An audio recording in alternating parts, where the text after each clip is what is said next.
So, welcome everyone here to Conversational Hugs with Lynn Michelle. And so, we are here today because Jesus told me to do this 2 years ago when I was disobedient. Okay, let's call it what it is.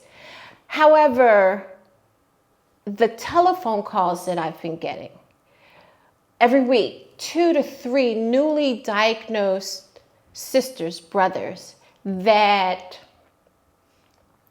I am asked to help navigate the healthcare system, help them navigate their newly diagnosed position. It's troubling to me. It's troubling because it's just ramping up, and I never not take a call. I'm always going to take a call. I understand what that feels like to go through that process, and so I'm always going to take a call. But I understood Jesus urging or dropping in my spirit about a podcast 2 years ago, because everyone doesn't know a Lynn, and not saying I'm the only one who's out here doing this, because I'm not. However, I believe that I'm qualified for this, for this to do this that I'm doing right here and right now. And I'm qualified because of my diagnosis. I'm qualified because I just celebrated 10 years, because I have gone in and I've done the training with Fox Chase, with Mayo Clinic, with world-renowned doctors, oncologists, teaching me how to understand diagnosis, right? But more importantly, we are the demographic that they're desperately trying to reach. And so if you see me, my face, I look like you, I look like your sister, I look like your aunt, I look like your cousin, you're more likely to be open to have a dialogue with me versus someone else. And so I don't take this calling lightly. It's my ministry. I asked Jesus 10 years ago when I was diagnosed.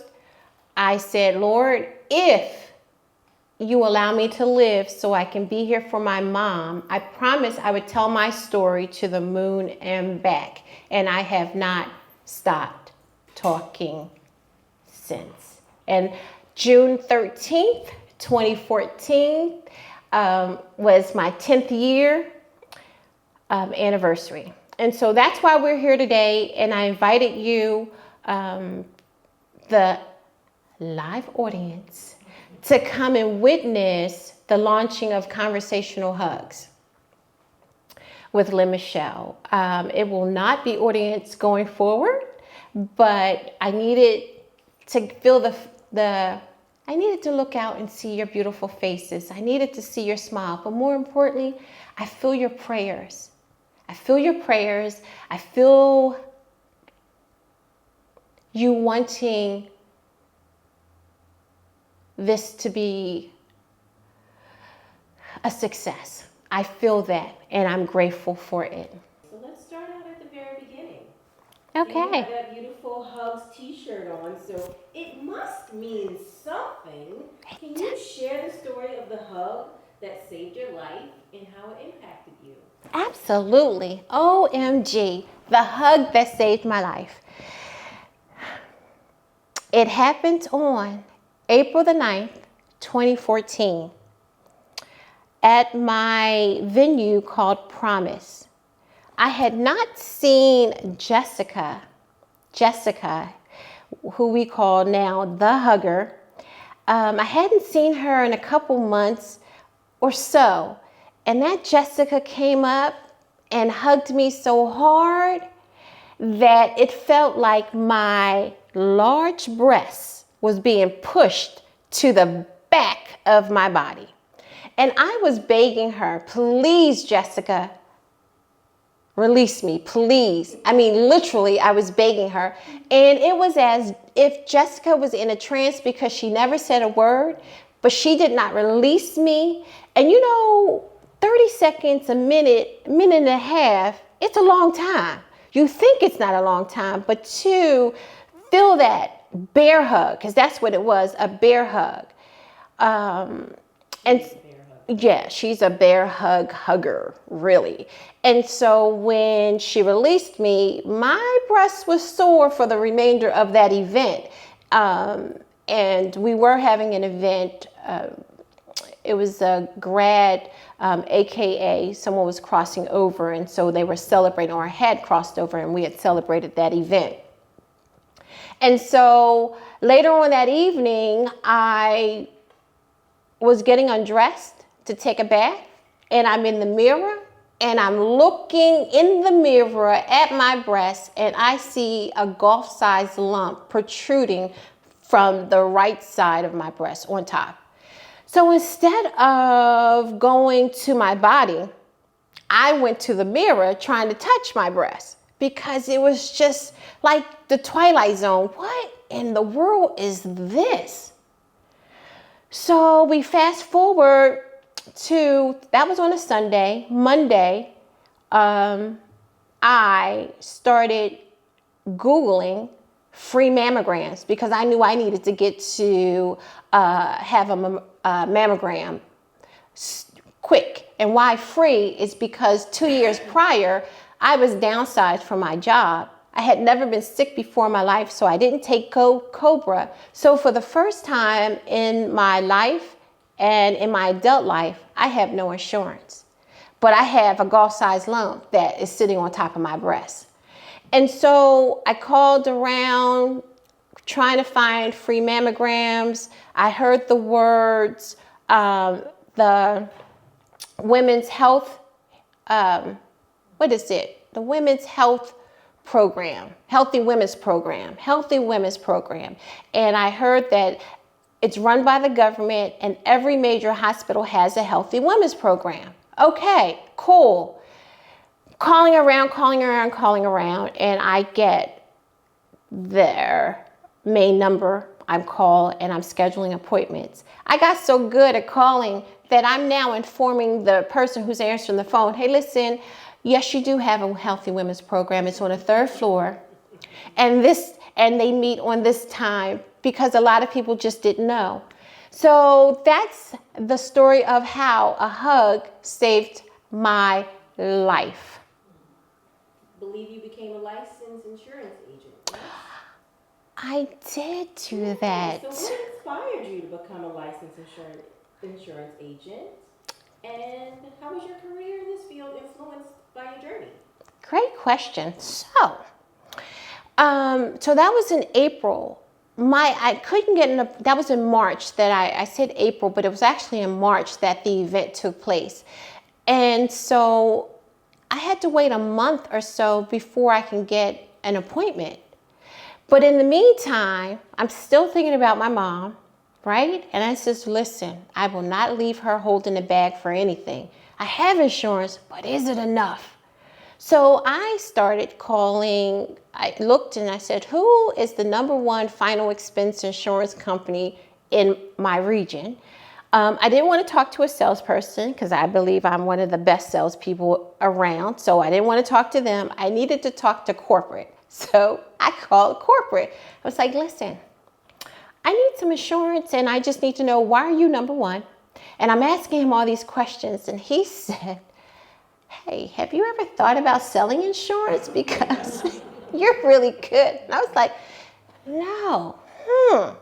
So when you don't know if time is on your side, you can do whatever. And so I said, no, I don't. And I'm thinking, who else can I help during this process, right? Here I am. I think it's cancer. I don't know it's cancer. Is this it? Is this how I'm going to go?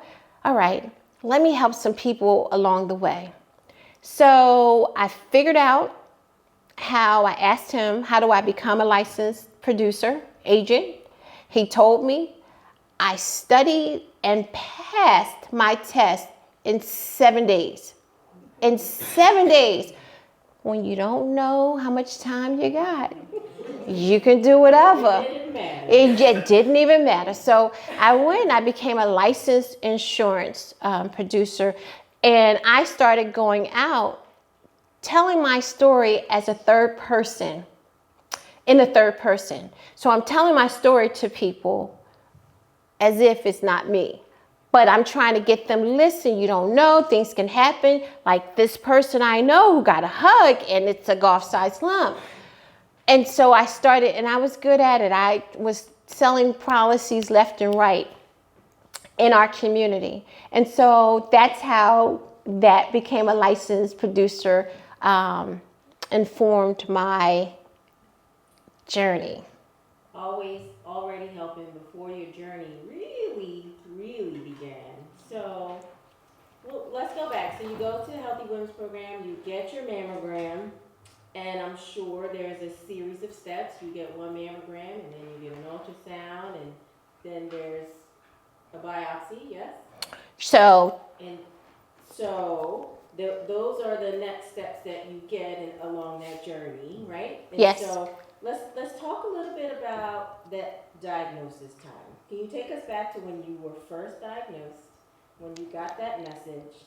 What were your initial thoughts, and what was your feeling? Ooh. My initial thoughts. I had waited. I received a 2D mammogram, went back 7 days later, received a 3D mammogram, went back later 3 days and received a biopsy, and was called in after that to hear my diagnosis. And so I'm in the room, the doctor comes in, and so I don't know this doctor, and he comes in, and I'm just, tell me, what is it? So he sits down, he leans forward, I lean forward. And he says, Lynn, you have cancer. So I take a deep breath, and the only thing I hear is cancer, cancer, cancer, cancer. And I'm saying to myself, cancer is attached to my name, and it's bouncing off the walls in this examination room. It just wouldn't stop. And then I came back to myself, and the doctor is still leaning forward. I was like, okay, well, let me go back to leaning forward.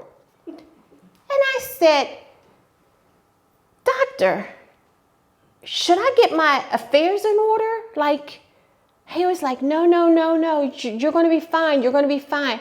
I said, well, listen here, dude, I'm going to need you to get yourself together, because if you don't, I'm going to break down. So what I found out is he was a third-year intern, and it was his first time giving a diagnosis, and he took it hard.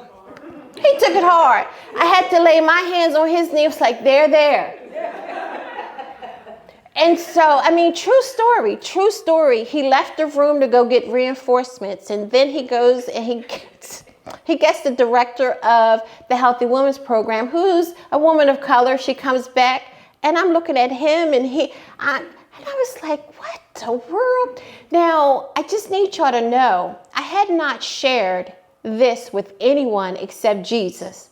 Me and Jesus, from March until May, no one knew. I did reach out to a couple friends, my friend Sophia, and asked her to pray for me. And I'm chuckling because, you have to be mindful when you tell someone, now they'll pray for you, right? Because that's what she does. She's a woman of God. But I tried to take into account that I'm telling her that I have cancer. And so she needs a moment to settle with that and wrestle with that. And so, it was just too much. But I digress. I get this information from the doctor, and then it's time for me to leave. And I apologize because I didn't tell Sophia at that time. I actually called Alicia, cousin Alicia. And because Alicia has her master's degree in nursing. You know, she was the baby that I always had on my hip growing up, right? And I just called her coming out the what do you call it, the revolving doors from the hospital. I said, well, I got to tell somebody just in case. And so I called her, and Alicia lives in the greater Northeast. I'm in the county at Montgomery County. And I'm telling her, I'm walking to my car. She was like, well, where are you? I said, I'm just leaving the hospital. She says, I am 2 blocks behind you. Pull over. Now, look at God. She's on the same road traveling 2 blocks behind. I pull over in the parking lot, and I get out the car, and I hug her, and I'm telling her, trying to bring her up to speed from March until May, that I've been carrying this, just me and Jesus, right? And she says, what? You sure you just got this diagnosis because you grinning and you... I said, well, this cancer diagnosis is new to me. I don't know how to act. I don't know what to do. And so she was my confidant moving forward. And so that's how that diagnosis and me getting the story, it was challenging, but my relationship with Jesus grew because it was just the 2 of us. And I knew he had me, and my goal was just to live so I can be here for my mom. Thank you so much for sharing that. And I'm sure there was a multitude of a series of events after you had that side of the road conversation with your cousin Alicia. Yes. But before we get into chemo, I understand that you had the opportunity to have your first coaching client. So can you tell us about who your first coaching client was, and what that experience was like for the both of you? So fast forward to, the coaching experience came after the lumpectomy, right? So I had the lumpectomy, and the funny with the lumpectomy, well, it's not funny that you get a lumpectomy, so that's not it. But, you know, it was like General Hospital. You know those stories, General Hospital? So the story had made it round the hospitals about how I had to comfort the doctor for giving me the diagnosis. So the surgeon comes in, I'm prepared to go to surgery, and she says, hi, I am your head surgeon for today, and I hear you have a story to tell. And I was like, yes, I do. How a hug saved my life. She says, no, not that one. The one where you had to comfort your doctor. I was like, he's sitting there. I was like, dude, you telling? Like, you're not supposed to be telling this story. So she knew, the anesthesiologist knew. I mean, it was like General Hospital. Everybody knew the story. And so they wanted me to tell the story. So I told the story. He says, you know, you're my favorite patient. I said, I guess I am. I had to comfort you.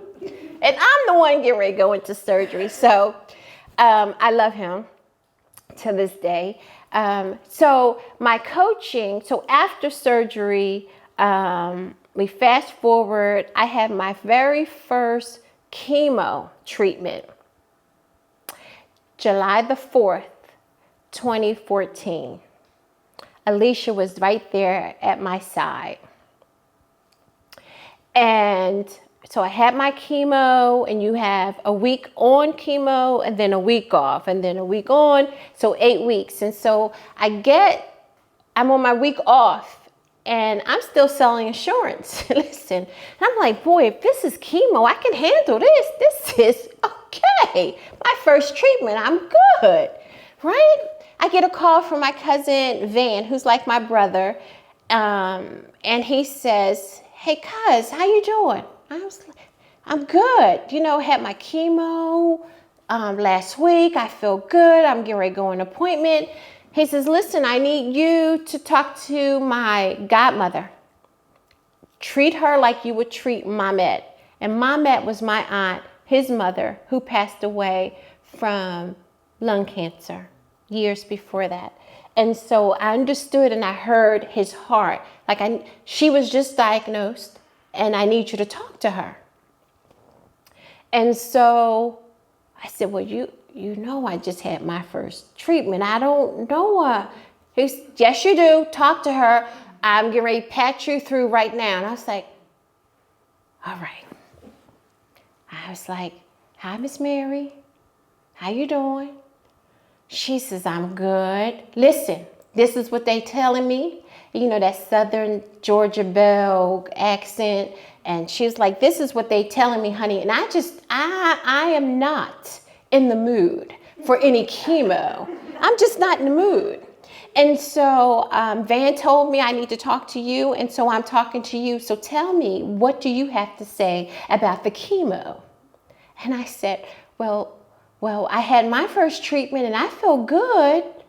And she says, well, listen, they said they can shrink it and I can have my lumpectomy, but they said it could come back within 20 years. She says, honey, by the time 20 years come, I'll be 85. I may be here, I may not be here. So we are not doing the chemo. Anything else you want to say to me? And I said, no, Miss Mary, I think we're good. She says, okay, then. She says, now I'm going to keep your number because I have a doctor's appointment. And I will be calling you again to tell you what they done told me. Absolutely. So I don't know who coached who on that call. I don't know, but that was my first call to talk to a newly diagnosed individual. And I was just having my very first chemo treatment. Wow. Well, maybe she did give you a little coaching that day too. Yes. Yeah. So let's talk a little bit more about your chemo experience. So you had a treatment, then you had some time in between the next one. But tell us, because I'm sure that that kick that you had on that call with Miss Mary probably didn't last the whole time during your chemo treatment. No. And there was some moments, right? And so, and we've heard others who have some difficult challenges during chemo. So tell us a little bit more about how you cope with those challenges while going through chemo, and what kept you motivated during that time. So they give you a heads up. And so prior to me doing chemo, I had actually Googled clinical trials. Do you remember my objective? I wanted to live. And so I Googled the clinical trial and I printed it out and I took it to my doctor. I was like, listen, I saw this clinical trial online and I want to be a part of it. Now, don't know how clinical trials work at this point, but I just knew I needed to live for my mom. And they looked at me and they said, they didn't say it out loud, but their facial expression said, Black woman wants to do a clinical trial. They left the room, ran out, came back, 4 doctors deep, and says, we do have a clinical trial for you right here that we want you to be a part of. And so, you know, they tell you that, you know, after your second treatment, your hair shaft will shut down. And once your hair shaft shuts down, closes, locks, then your hair will begin to just fall out. And Sophia is a stylist, unbeknownst to any. She's a hairstylist, just excellent. And she has a daughter who had a salon as well. And Danielle was doing my hair at that time. And I had to go to Danielle. And I'm praying the whole time. Because remember, I'm dripping, telling people. I hadn't told everyone. And so I'm telling Danielle, I said, Danielle, I need you to cut my hair. And she was like, Aunt Lynn, you play too much. You know you won't let me put any scissors to your hair. And I was like, no, you have to cut and shave. And so I began to tell her that as I'm sitting in her chair, so she's over me, over top of me doing, and I'm telling her I was just diagnosed with breast cancer and my hairs will begin to come out. And so we're just going to take it all off. And I heard her heart and I hear her tears running down her face. And I'm praying for her the whole time. Lord, because I had come, I was good at this particular time, but the people that I love so dearly, it was new to them. And I needed Jesus to cover and protect their heart. And I hear her just crying, but she's trying to be brave for Aunt Lynn. And later I found out that she posted on her social media page a comb with all of my hair in it and how it broke her heart. But she didn't tell me. I wasn't on social media then, so I didn't know. So it's challenging because what and who you are as a woman, as a sensual woman, as my identity was not tied to my hair, but it was definitely tied to me, and to hear that C word attached to me, it was doing some different things mentally with me, emotionally. And so, not only do I have to lean into this trauma, but dagnabbit, I hadn't unpacked all the other trauma that I had in my life. And so now they putting this on top of me, they being Jesus. Jesus. And I'm like, okay, God, you're going to have to help me navigate this thing. You really are going to have to help me navigate this cancer journey and this chemo and this radiation and going back and forth and being the sick one, not taking care of someone who's sick, but you're the sick one. And they're asking you the questions. And so it took a toll emotionally on me. I could imagine. And you then go out and you speak to the masses. You go and speak for Sisters for the Cure. So can you tell us about that speaking engagement with Sisters for the Cure and what that experience was like for you? What did it mean to you? Absolutely. We don't know the plans that Jesus has for us, right? And so my world-renowned oncologist got a call from Susan G. Komen looking for an African-American woman who had gone through a clinical trial, who can speak to that clinical trial and her treatment. And my doctor said, oh, Lynn Austin, she can do it. I was one day out of finishing my chemo treatment and I get a call to listen, we need to meet with you. And I was meeting with an African-American surgeon, oncologist surgeon, and they wanted me to speak down at the Marriott Hotel in front of 2,000 people, women of color. But remember, I made a pact with Jesus. Save my life, Jesus. I'll tell my story. I was like, oh, we got jokes. We got jokes. So what I do, I say, yes, I will go. And so we had to meet down at Temple before the event. I'm meeting in the doctor's office and I'm listening. And I'm just out of chemo treatment. I haven't started radiation. And so, I'm listening and they're telling me I will be on the panel and I'll be speaking. And so he says, don't worry, you just bounce off of me. I was like, I will be bouncing like nobody's business. And so we get down to the Marriott Hotel and it's packed wall to wall. Us, men, women, just celebrating us.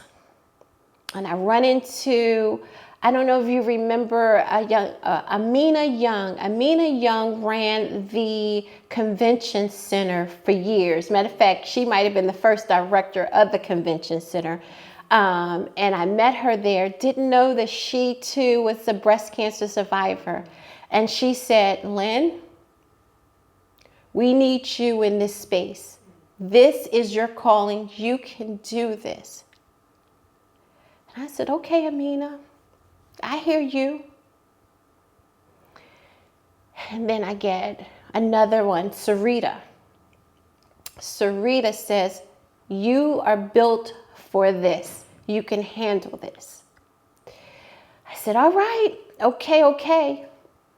And I get on stage and I hear these stories that can break your heart. One story, older woman, African-American woman, came up, stood in the mic and said, I told my doctor that I felt a lump in my breast, and my doctor told me, don't worry about it. We will keep an eye on it. We are going to keep it. Like he is in her room, in her bedroom, in her house every day. We are going to keep an eye. He doesn't order a biopsy, a mammogram, a ultrasound. And so she says, when I went back to the doctor, by the time I got another appointment, I was stage 4 breast cancer. And I heard that. And I said, what the? So he allowed that. He didn't, and she didn't have the verbiage or the tools to push him and say, no, these are the things that I need done. And it was as if someone has turned the switch on, because I needed to fight for my aunties. I needed to fight for my grandmoms. I needed to fight for my sisters. I needed to get those tools, and so it was no longer my insecurity. It was no longer my fears. It was no, this cannot go on here. Praise God that I had the team that I had. I had a good team that was Team Lynn. But she didn't have a good team because she came back stage 4. And so I made a vow right then and there that I would learn as much as I need to learn. And as fast as I learned, I was going to regurgitate it to my community so that my auntie would never come to a mic again and say, that's shenanigans. We are going to keep an eye on it. Got to be more careful. No, that's right. Yes. Well, thank you. You're done with chemo. I'm done with chemo. Done with chemo. Yes. And now comes radiation. And so radiation can also have a toll. It can definitely take a toll on your body in a different way than chemo. So tell us a little bit about how you manage the physical and emotional toll of your radiation therapy treatment. So radiation probably wiped me out more than the chemo, believe it or not. But I was treated at 4 different hospitals. My diagnosis hospital, my second opinion hospital, my radiation hospital, and my GYN. And so I had huge boobies when we started this journey, huge breasts. And so they need to map the radiation rays. And so you go and you lay on your back. And, when you lay on your back, ladies, no bra on. Those girls go and they just go and do whatever they want to do.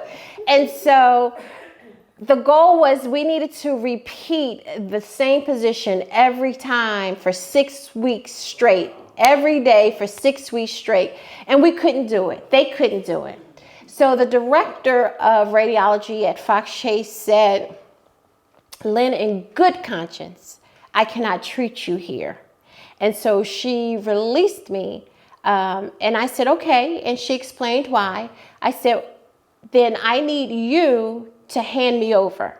So I didn't want to be released from Fox Chase and then have to go to University of Pennsylvania and start from ground zero.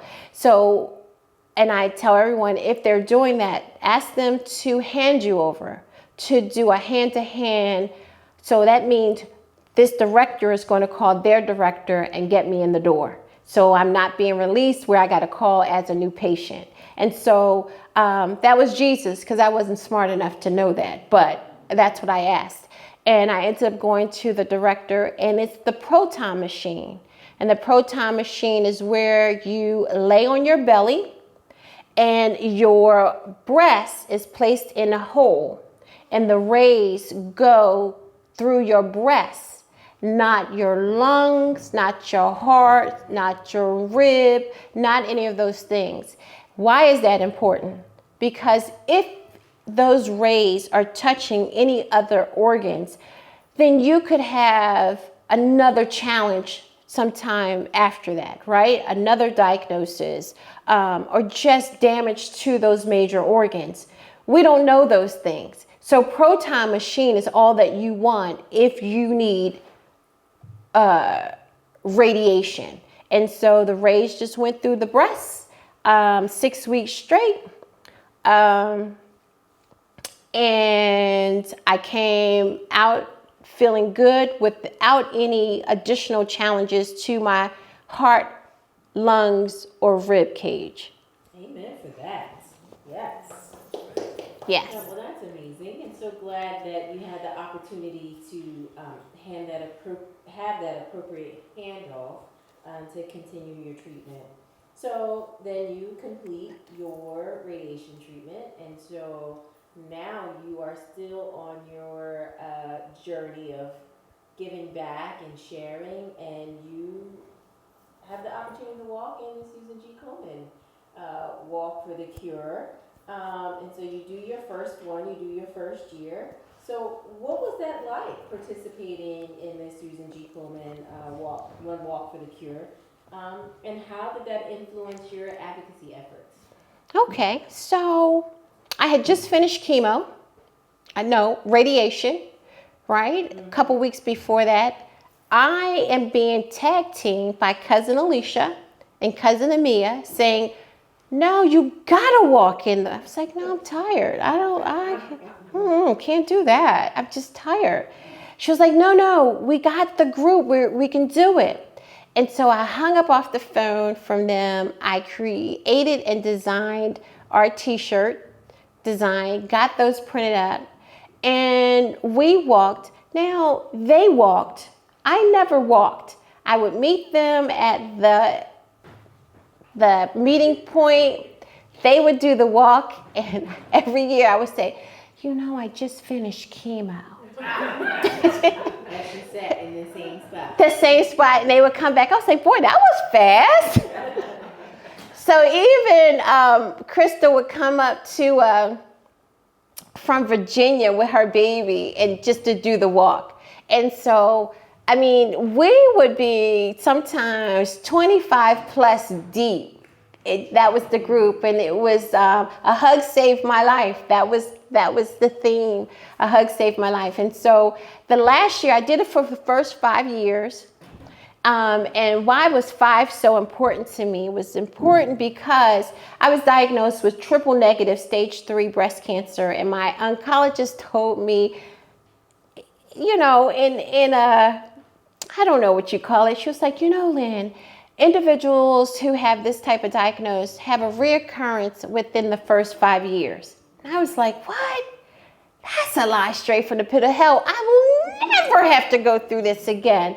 And so, but that's still in the back of your head, 5, 5, 5. And so my 5th year came up, and that was the last time I did the walk, but I had an opportunity to be the keynote speaker at the Philadelphia chapter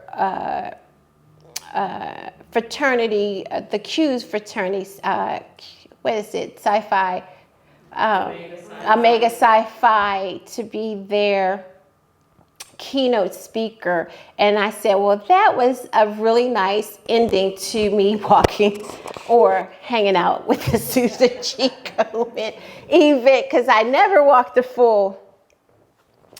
Did you ever walk there? I did. I walked around July the 4th, 2022. I walked it by myself.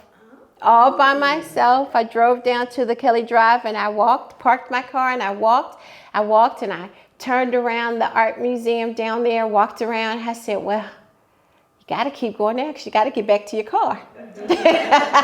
So I did eventually do that walk. So yes, Amen. yes, I did. Awesome sauce. Well, Lynn, we do know, we've had the pleasure of hearing or reading your memoir, and we'd like to know what inspired you to write your memoir, and what were the key messages that you hoped your readers would get? Oh, wow. So that was a labor of love, right? I just told the story from beginning to end, how a hug saved my life. And that book, so if you don't know, ladies, gentlemen, that book allowed me to become an international best-selling author. And Paris ate up the book a lot. Paris, the country, Paris, France, city, Paris, France, the country, loved the book. But it is really a how-to, it helps you navigate the healthcare systems. It allowed me to tell my story and share my story with the world, but it gave me a platform in order to get multiple speaking engagements. I was able to go and speak at the Philadelphia College of Osteopathic Medicine. And so now I'm speaking to the doctors, trying to help them understand bedside manner, right? And how to understand our community and how to communicate with us. And certain things that they can help to help us navigate our own journey through this process. And so, and I didn't go doing those speakings on my own. I actually went and sat at the feet of Lisa Nichols from The Secret, who taught me how to deliver my story. So I became a transformational speaker by sitting at her feet and her coaching me and teaching me. And so, you know, I was just intentional. I was going to try to be the best and do the best for my people. And my story was just that important that I needed to know how to deliver it. Well, thank you. We're very blessed and thankful and grateful for you sharing your story. I will say, as a healthcare professional myself, and reading your journey, reading your memoir, hearing your journey through that memoir, although I sat next to you during that process, it really did help me as a healthcare professional understand a patient perspective and how we just assume that your body is now ours and we're going to do what we need to do to get you to the next step. So it really is a nice opportunity, and I continue to refer your memoir to other providers so that they can have that perspective from a patient view. So thank you for that. You're welcome. And so we do appreciate that memoir catapulted you into an international bestseller. Now you've gotten training as a speaker and a coach, and so then you're now going to take that into Fox Chase, and you're going to train at Fox Chase. So tell us about that training experience at Fox Chase and how that contributed to your knowledge and expertise. Absolutely. So I was trained as a community ambassador, where I go out into the community, our community of color, and talk about clinical trials and the importance of us showing up in the numbers, right? And so I used the story about how triple negative, they used my clear Caucasian sisters' track record and say, okay, well, we're going to just try this, and we hope and we pray it works for you, woman of color, because we're just not in those numbers. We need to trial. When we trial, it's a better result for us, right? And so I went and trained with them. I became their face of their media bliss, right? Commercials and print work and radio. They published my story. I now am the co-chair of the Community Advisory Board at Fox Chase. So I get to go around and represent them. But more importantly, I'm representing our community. And so I help them understand how to treat us when we walk through the doors, right? This is what we do, and this is what, and so they're very open to that. And by me working with Fox Chase, I also walked away with the certification with the Mayo Clinic as well, trained with them. And so that's why I say I'm qualified for this, to have these conversations, because I've been blessed to be in the room and to be the one to pick to have conversation. Not only that, the city of Philadelphia started Philadelphia communities conquering cancer, the P3. So the three major hospitals, Penn, Fox Chase, and Jefferson, got together, and we met downtown on how to conquer this epidemic of cancer diagnosis in our city. And they wanted to talk to people who were on the ground in the communities. What can we do? And so, you had the health department there. You had some major players there having conversation. It's scary, but we can move in a healthier direction when we have the information, when we're open up and having conversation about eating healthy and understanding how to read your food labels and different things like that. And so that's the quest that I am on, and hence Conversational Hugs with Lynn Michelle. Well, thank you. I am going to share a little bit of an inside funny that tends to happen right about when you start being the face for Fox Chase and you pop up on that commercial, because Snitch. I do recall a conversation that we had one chemo treatment, and you said, I'm going to tell my story. I don't want my face on the story. I just want to help others, but it's not my face.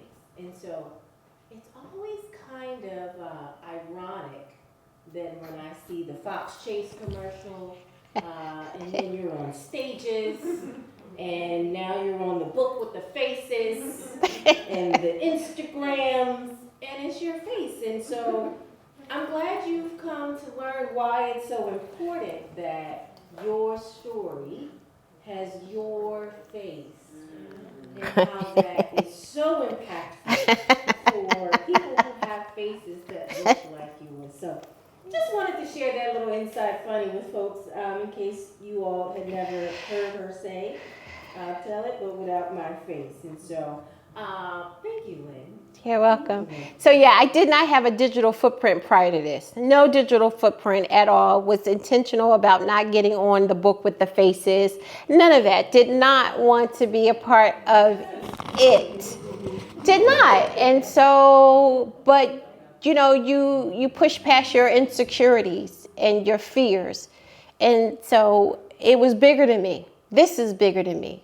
I know I'm sitting here talking about Conversational Hugs with Lynn Michelle, but I promise you, I'm standing on shoulders to my right, to my left. And Amina Young is no longer here. Sarita is no longer here. So those women who told me that I needed to do this here don't have a chance to sit beside me or to share their story, but I do. And so I don't take it for granted. I don't take it lightly.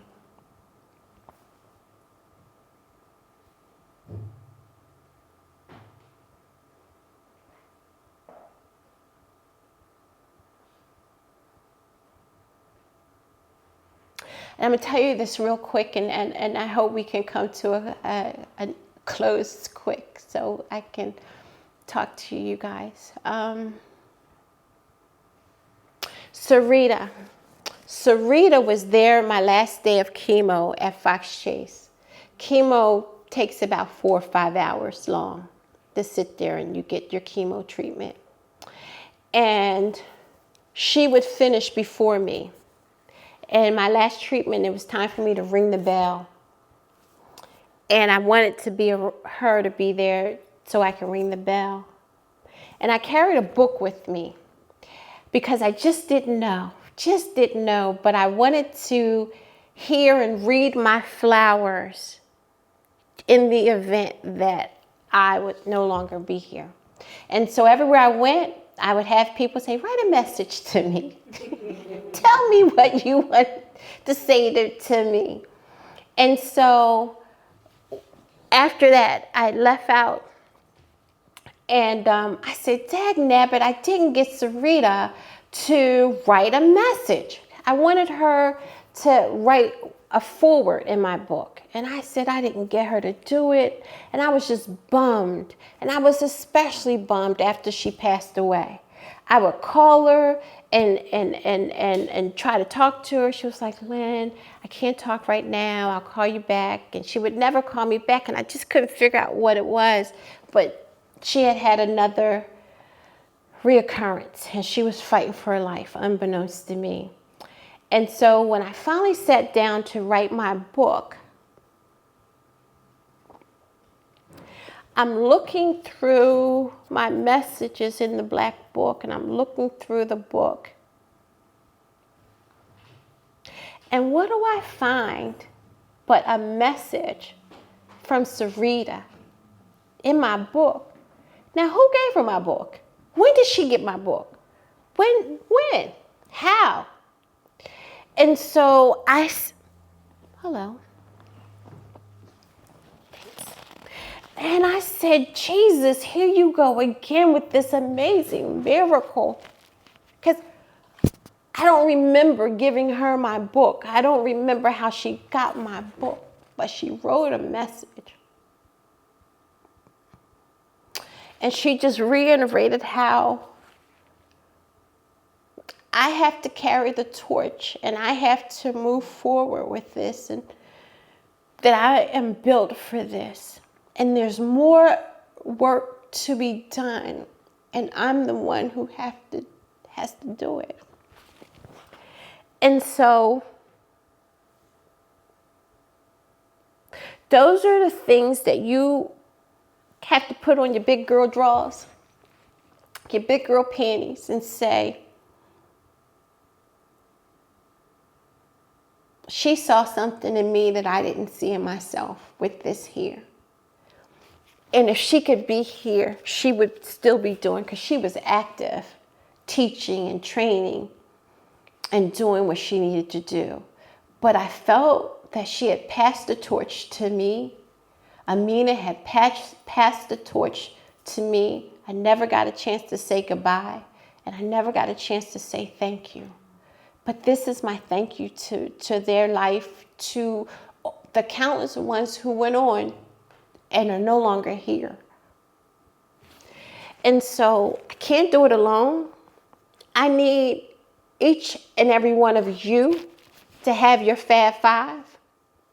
Your Fab Five. 5 women, men. So I'm going to reiterate. Men, you don't have to have a Fab Five. You can have a starter 5. But you have your Fab Five. These people are in your corner that will hold you down, pray you up, and keep you covered in the event that anything will arise medically. But more importantly, these are the people that will ensure that each and every one of you will get your annual screenings. So if you have a Fab Five and your Fab Five have a Fab Five, we, women of color, people of color, community of color, will stop dying of curable cancers because we get to the doctors too late, because it's too late. So a Fab Five, 5 people. You know 5 people. And if you don't know 5 people, then introduce yourself one person at a time. Get to know them. And you know, these are people that will definitely hold you down. And so that's an initiative that we're talking about that I've been pushing for the past 10 years. I had a Fab 5. My pastor, Pastor Waller, was my Fab. Sophia was part of the Fab 5. Alicia was part of the Fab 5. Carlotta. And my doctor. Y'all didn't know y'all were Fab 5. But y'all were my Fab 5. Y'all came out of nowhere and showed up. And y'all gave me that support when I needed it the most. The most scariest time in my entire life. And so I need everyone to have a Fab 5. I need everybody to have a Fab 5. Guys, I need you to get your starter 5. Because our diagnoses are getting younger and younger with breast cancer, they say 40 and up, start getting your mammograms. But I see 30, 35 and younger getting diagnosed with cancer. This is where you have to know your health history family tree. You have to know there's no more secrets in the family when it comes to your health history, right? We need to begin to have that conversation and we need to record it. Everybody got an auntie who know all the secrets. Go to auntie and have that conversation about that. I have a free download on the website, conversationalhugs.com. And it's the Fab 5. It's a form that you fill out. You ask, it tells you how to go about starting a Fab 5. It talks about the importance of the Fab 5. But you have that one person who can be the record keeper. Who did you ask? And did they say yes? And this year, did you go and get your mammogram? Make it a girls' event. We talk about everything else. Let's start talking about our health. Let's start talking about the girls' health, right? And we want a 3D mammogram. 3D mammogram. We don't want anything less than a 3D. If it's a 2D, take me into the room where the 3D mammogram is. It's just a sharper image, right? And if they say you need a script, get the script. Say, I'll sit right here until you rectify that script. What the blessing is, there's no more upcharging for that, right? Insurances used to charge extra for that. There's no extra. If you know your family history and you're under the age of 40 and your doctors say, well, you don't need, you tell them my grandmother, my mother, my aunt, you begin to have that conversation. You push back. And if they keep pushing, you fire them and you go where somewhere is going to take your health seriously. It's all about Team Lynn, Team Ann. If you're not on my team, then guess what?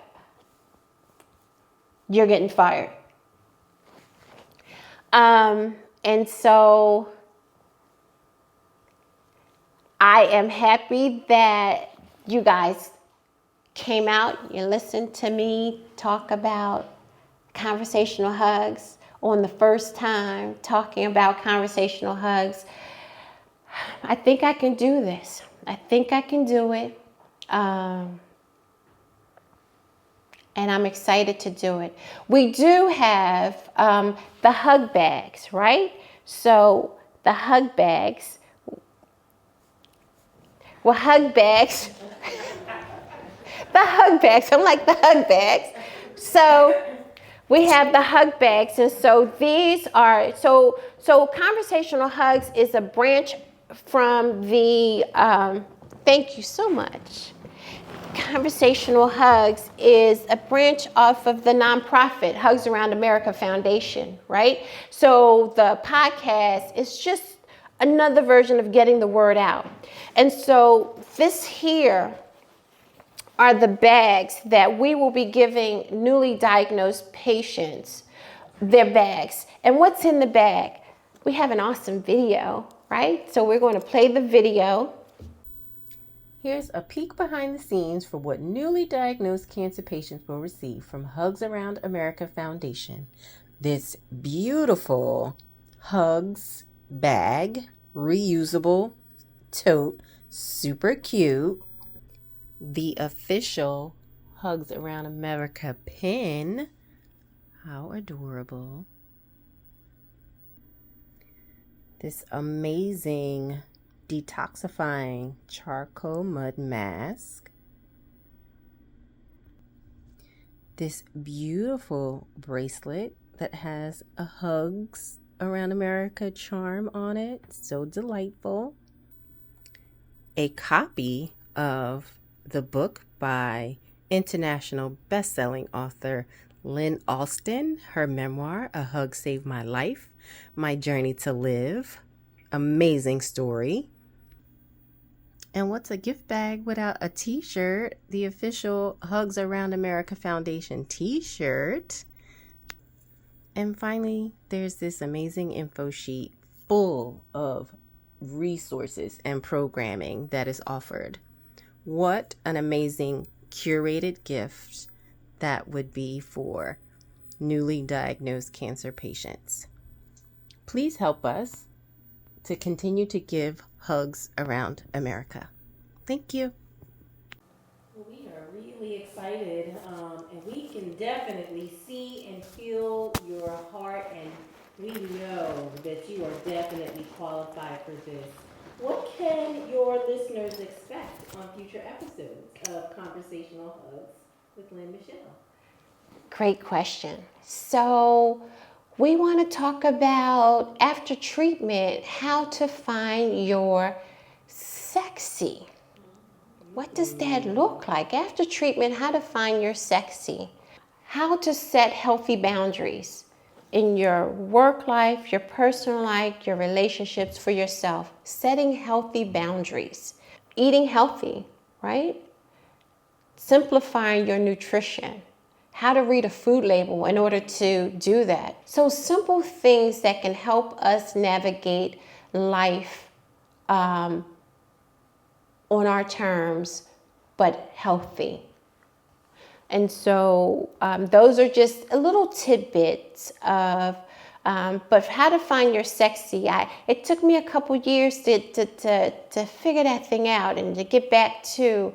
And so if I can help or we can help, have a conversation. And I want to hear from women who have found their sexy after, or women who are struggling to find their sexy. You know, we want to have those dialogues with those women.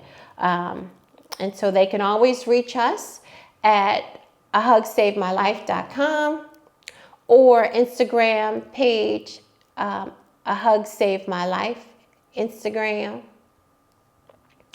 And you can always reach out that way. Well, thank you so much, Lynn Michelle.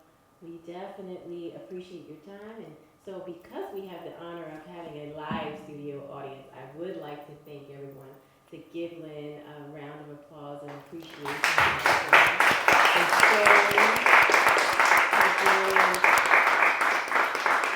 And so I am, because we have a live audience, I'm going to digress and I'm going to ask, does anyone have any questions?